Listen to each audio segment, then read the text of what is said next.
د اوچت سړي همیشه اوچت سوچ وي او د کمزوري سړي همیشه کمزوري سوچ وي. ډېر قیمتي بیان دی. ستاسو دا قیمتي ټیم موږ نه ضایع کوو. راځئ چې ټول یې واورو. د اوچت سړي اوچت سوچي، د کمزوري انسان کمزوري سوچي.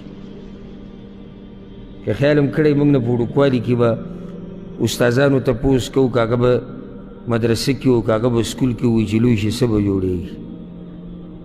هر ماشوم به خپل جواب ورکوو. چې کوم ماشوم به داسې لږ هوښیار و ډېر او سوچ به لږ اوچت و او بل کور ماحول به یې ډېر اعلی و، نو د هغه به یو ناشنا جواب و. نور به هر یو ماشوم ته چې څه مخامخ وقت جواب به ورکوو چې څه د هغه خوا او شا کې دي. بس دغه شان وروسته چې سړی بالغ شي نو د دې سړي هدف ته چې که ته غواړې چې دا څومره سړی دی ده نه تپوس وکړې چې د ده په دنیا کې هدف څه دی. که ده تا ته دا وایي چې هدف زما پیسې ګټل دي او ښځه او بچي دي، نو پوه شي چې دا سړی وړوکی دی او سوچ یې هم وړوکی دی.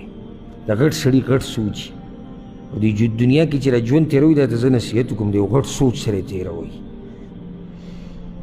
داسې تېروه که نه چې یعنې کېدای شي الله تعالی غټ سړی جوړ نه کړي، خو ته یې د یو غټ سوچ سره تېر کړه.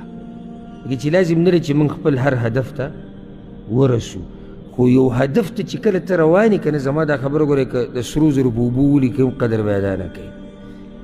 چې یو هدف ته چې کله روان یې که نه، دې هدف ته که وم نه رسې، خو دې هدف ته دا تګ نه دی، دا انسان له داسې مزه ورکوي لکه ته چې دغه هدف ته رسېدلی. وړوکی ژوند مه تېروه، غټ ژوند تېروه، غټ سوچ ساته چې زه به د معاشرې داسې فرد یم چې یعنې فایدهمند به یم. زما دا اراده دی چې زه به دین له دا فایده ورکوم، اسلام له به دا فایده د اسلام دپاره به دا کوم، دین دپاره به دا کوم، قوم دپاره به دا کوم، ملک دپاره به دا کوم. لږ راوځه د دې کور د دې چاردیوارۍ نه، د دې نه لږ بهر ته راوځه. اوله د سړي نه په دنیا کې غټ سړی جوړېږي، په دین کې او په دنیا کې.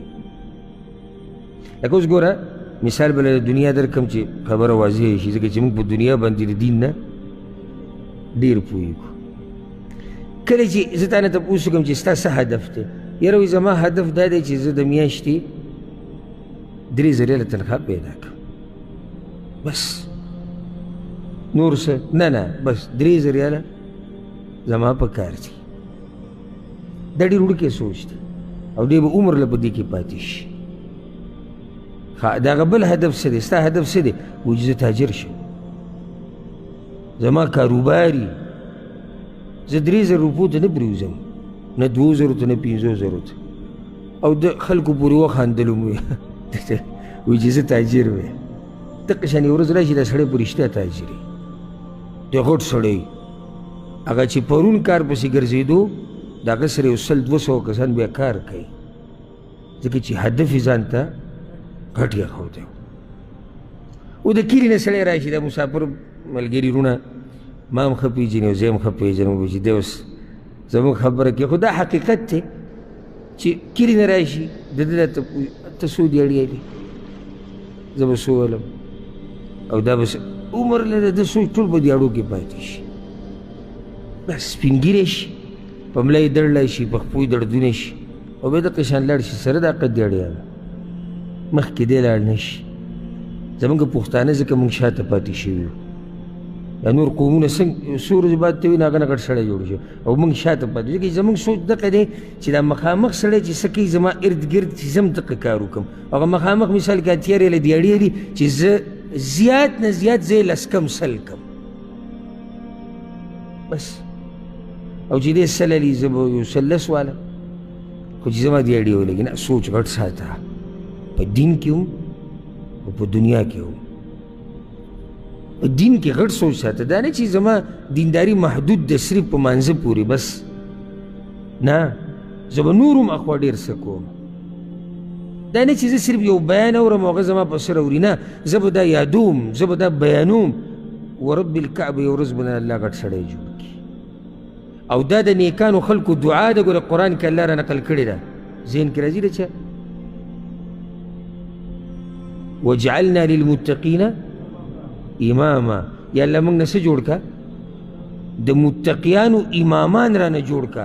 نو ته چې د دیندارو امام جوړېږي د وړوکی مقام دی که غټ دی نو چې دعا یې غواړي خو دی هدف دی که نه ستاسو ځواب د خبرو ورسېدی که نه دا ګوره زه د موضوع نه بل طرف ته لاړم خو دې دپاره چې تاسو را جذبه شئ ستاسو د خیر خواهي خبرې کوم د دین او د دنیا یو سړی چې دا لا سوچت کړي چې یا الله ما د دیندارو خلکو امام کا نو خو دغه هدف دی ځکه چې صرف تش په دوا خو کار نه کېږي که نه دی به نور سم کوي که نه نو د هغې نه بعد ورسره دعا هم غواړي الله به یې ورسوي دغه مقام ته او یو ورځ به یې د دین او د دیندارو خلکو امام به ترې جوړ کړي داسې نه کېږي چې سړی بس ډډې لګولي او ما ته به هر څه میلاو ښه دا و د شیخ صاحب قیمتي بیان چې تاسو واورېدلو د دغه شان قیمتي بیاناتو لپاره تاسو زموږ سره اوسئ. السلام علیکم ورحمة الله.